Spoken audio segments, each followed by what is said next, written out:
નમસ્કાર મિત્રો આજે એવા વિષયની વાત કરવી છે કે ભારતની અંદર સામાજિક સૌહાર્દ ન જળવાય અને સતત એક સમાજ બીજા સમાજની સાથે વાદ વિવાદમાં, ટંટા ફિસાદમાં અને કાનૂની પ્રક્રિયાની અંદર રોકાઈ રહે. એના કારણે કેટલીક જાતિઓ, કેટલીક વર્ણની વચ્ચે વૈમનસ્ય પેદા થાય, ધૃણા પેદા થાય ને આ લોકો એક ન થઈ શકે એવું કેટલાક પરિબળો કામ કરી રહ્યા હોય ભૂગર્ભમાં, એવું બનતી ઘટનાઓ પરથી ધ્યાન આવે છે. વાત કરવી છે અનુસૂચિત જાતિના સંદર્ભમાં બીજા બિન અનુસૂચિત જાતિના લોકોનો જે વ્યવહાર છે. આની અંદર એક વસ્તુ બહુ સ્પષ્ટ છે કે અનુસૂચિત જાતિના પરિવારો સાથે મંદિર પ્રવેશ છે, અથવા તો જાહેર કૂવા પરથી પાણી ભરવું છે, અથવા તો મંદિરોના જે કોઈ પ્રશ્ન હોય, પ્રાણ પ્રતિષ્ઠા હોય, મંદિર પ્રવેશ હોય, તો એ સમયે અનુસૂચિત જાતિને રોકવામાં આવે અથવા તો એનો બહિષ્કાર કરવામાં આવે. તો આવું કરનારા લોકો એટ્રોસિટી એક્ટથી અજાણ છે, અથવા તો એ લોકોને કાયદાનું ભાન નથી એવું નથી. જે લોકો આવું કરતા હોય એ લોકોને આ દરેક બાબતોનું જ્ઞાન હોય છે કે ભાઈ આવું કરવાથી જે પીડિત પરિવારો છે, એટલે અનુસૂચિત જાતિના લોકો કાનૂની પ્રક્રિયા કરશે, પોલીસ ફરિયાદ કરશે, એના કારણે કોર્ટ કચેરીના ધક્કા ઊભા થશે, પોલીસ સ્ટેશનના ધક્કા થશે, અને સાથે સાથે બે જ્ઞાતિઓની વચ્ચે એક પ્રકારનું વૈમનસ્ય કાયમ માટે ઊભું થશે. આવું લોકો જાણતા હોવા છતાંય આવું કેમ કરતા હોય? તો આવું કરનારા જે લોકો છે એની પાછળ કેટલાક લોકોનું પીઠબળ હોય તો જ આવું બની શકે. કેટલાક લોકોનું અથવા કેટલાક પરિબળો, કેટલીક સંસ્થાઓનું પીઠબળ હોય. કોઈ ચોક્કસ વિચારધારાના લોકો આવું કરવા માટે સતત પ્રયાસો કરી રહ્યા હોય. સમગ્ર ગુજરાત અને સમગ્ર ભારતની અંદર જે ઘટનાઓ બને છે એ ઘટનાઓના કારણે અનુસૂચિત જાતિ અને અન્ય પછાત વર્ગના લોકોની વચ્ચે વૈમનસ્ય પેદા થાય, અને એ વૈમનસ્યના કારણે આ સમાજોની વચ્ચે એકાત્મ ભાવ પેદા ના થાય, બંધુત્વ ભાવ પેદા ના થાય, સમાનતાના વાતાવરણ પેદા ના થાય, એવા પ્રયાસો થઈ રહ્યા છે. કેટલીક ઘટનાઓ બહાર આવી છે, એમાં થોડીક એની વિગતે ચર્ચા કરવી છે. આંકલાવ તાલુકાના આમોદરા ગામની અંદર એવું બોર્ડ મારવામાં આવ્યું કે હરિજનોને પ્રવેશ બંધ છે. હરિજનોને શ્રાવણના સોમવારે હરિજનોને પ્રવેશ બંધ. સાથે એવું કહેવામાં આવ્યું કે ભાઈ પૈસા લઈ જાઓ અને નવું મંદિર બાંધો, પૈસા લઈ જાઓ. તો પ્રશ્ન એ છે કે જે લોકોને હિન્દુ તરીકે સ્વીકારતા નથી એવા અનુસૂચિત જાતિના લોકો હરખપદુડા થઈને શા માટે હિન્દુ બનવાના હવાતિયા મારી રહી છે? જે લોકોએ આવું બોર્ડ માર્યું છે એની સામે કાનૂની કાર્યવાહી થવાની હશે ત્યારે થશે. પણ હું એવા લોકોને અભિનંદન આપું છું. એવા લોકોને અભિનંદન એટલા માટે આપું છું કે તમે આ સમુદાયના, આ જ્ઞાતિના લોકોને તમે હિન્દુ તરીકે સ્વીકારતા નથી, અને છતાંય આ લોકો હરખપદુડા થઈને, માર ખાઈને પણ હિન્દુ બનવાના પ્રયાસ કરે છે. શા માટે તમારા મંદિરોમાં આવવું જોઈએ? જો તમારા મંદિરમાં દેવ બેઠો હોય, ભગવાન બેઠો હોય, તો તમને આવું કરતા રોકે. પરંતુ આ તો પથ્થરની ઇમારતો છે ને એની અંદર આ બધી પ્રક્રિયા અંધશ્રદ્ધાના ભોગે થતી હોય, તો શા માટે અનુસૂચિત જાતિના લોકોએ પરાણે પ્રીત શા માટે કરવી છે? હવે પછી એમાં જે કંઈ કાર્યવાહી થશે, પરંતુ એક સ્પષ્ટ સંદેશ આપ્યો છે કે ભાઈ તમે હિન્દુ નથી અને તમને અમે હિન્દુ તરીકે સ્વીકારતા નથી. એવું જે લોકો, જે વર્ણના અથવા જે જ્ઞાતિના હોય, પરંતુ એ લોકો બિન અનુસૂચિત જ્ઞાતિના લોકો હતા, અને એમણે આવું બોર્ડ માર્યું અને આ લોકોને પ્રવેશતા રોક્યા. અરવલ્લી જિલ્લાના સાઠંબા તાલુકાના આમોદરા ગામની અંદર એક જગદીશભાઈ વાલ્મીકનું અવસાન થયું ઓગસ્ટની 7-8 તારીખના અરસામાં. એટલે એમને સ્મશાનમાં જવા માટેનો જે રસ્તો હતો એ રસ્તો રોકવામાં આવ્યો. એમને ગમે તે કારણોસર પોતાના સ્મશાનમાં જઈ શકે એમ નહોતા, અને એ સ્મશાન જે જનરલ સ્મશાન હતું એનો પણ ઉપયોગ કરવામાં ના દેવામાં આવ્યો. એના કારણે એમણે વરસાદની સિઝનમાં ખેતરમાં અંતિમ વિધિ કરવી પડી.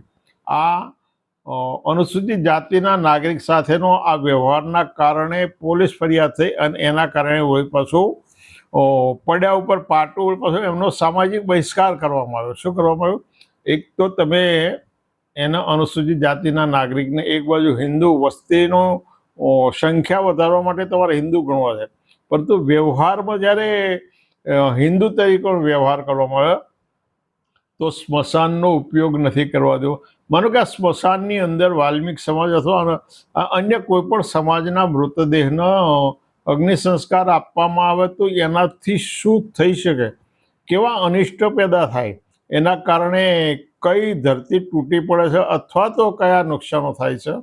પરંતુ આ મગજની અંદર જે અસ્પૃશ્યતા, ધૃણા અને નફરતના જે કીડાઓ છે એની અંદર કેટલીક વિચારધારાના લોકો આ કડવા ઝેરનું વળી પાછા સિંચન કરતા હોય છે. કડવા ઝેર જેવા વિચારોનું સિંચન કરતા હોય એટલે આવા વાદ વિવાદો વારંવાર થતા હોય છે. સુરેન્દ્રનગર જિલ્લાના પાટડી તાલુકાના મેતાસર ગામે રાજકોટમાં રહેતો એક પરિવાર ઘેર આવ્યો અને એ જાહેર કૂવા ઉપરથી પાણી ભરવા ગયો તો એને પાણી ના ભરવા દીધું. પાણી તો ના ભરવા દીધું, પણ વળી પાછો એનો પણ સામાજિક બહિષ્કાર કરવામાં આવ્યો. તમે સામાજિક બહિષ્કાર કરી દો છો, એના કારણે શું સમાજમાં સમાનતા, બંધુતાનો સંદેશ જાય છે. એના કારણે સમાજની વચ્ચે સામાજિક સૌહાર્દનો વધારો થાય છે. જે પરિબળો, જે સંગઠનો અથવા તો જે વ્યક્તિ જૂથો આ કામ કરી રહ્યા છે એ લોકોની ફરજમાં આવું આવે છે કે બે જ્ઞાતિઓ, બે વર્ણની વચ્ચે વાદ વિવાદ થાય, ટંટા ફિસાદ થાય અને પરસ્પર કાનૂની દાવાઓ થાય.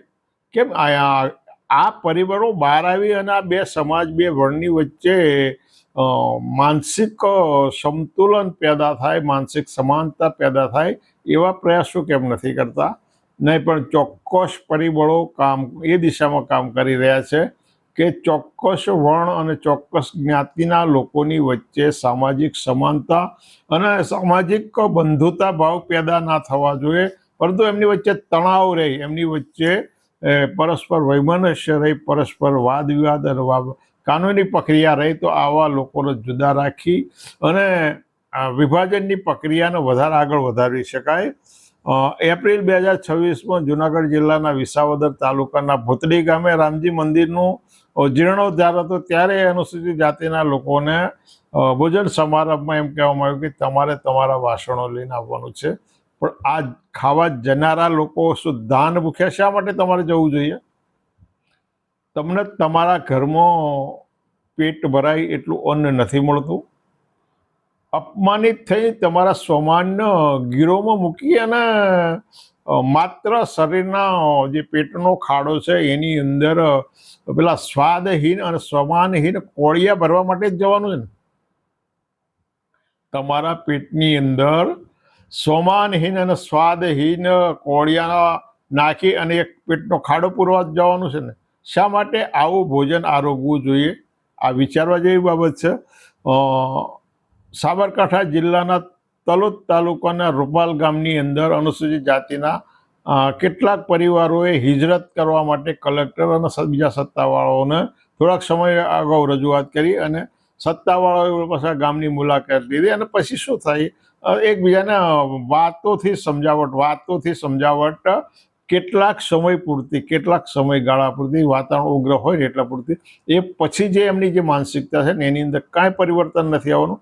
કારણ કે બિન અનુસૂચિત જાતિની સિવાયના હિન્દુઓની અંદર લોટ ઓફ લોકો ઉદારમતવાદી છે, લોટ ઓફ હજારો લોકો ઉદારમતવાદીઓ છે, પરંતુ એવા ઉદારમતવાદી લોકોનો લઘુમતીમાં છે અને કટ્ટરતાવાદી લોકો બહુમતીમાં હોય છે. અને એ લોકો નથી ઈચ્છતા કે બે વર્ણ અથવા બે જાતિઓની વચ્ચે સામાજિક સમાનતા, સામાજિક બંધુતાના ભાવ પેદા થાય અને એકબીજા ભાઈચારાથી હળી મળીને રહે. એટલે આવા પ્રયાસો થતા જ હોય છે. એટલે આ ગામની અંદર અનુસૂચિત જાતિના લોકો હિજરત કરવા માટેના આવેદનપત્રો આપ્યા, બધું થયું અને વળી પાછું બધું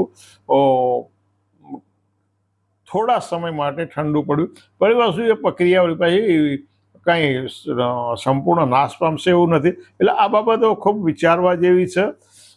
બીજાપર તાલુકાનું એક માઢી ગામ હતું. એ માઢી ગામની અંદર 10/5/2026ના રોજ દલિતનો વરઘોડો નીકળ્યો તો એ વરઘોડાને રોકવામાં આવ્યો.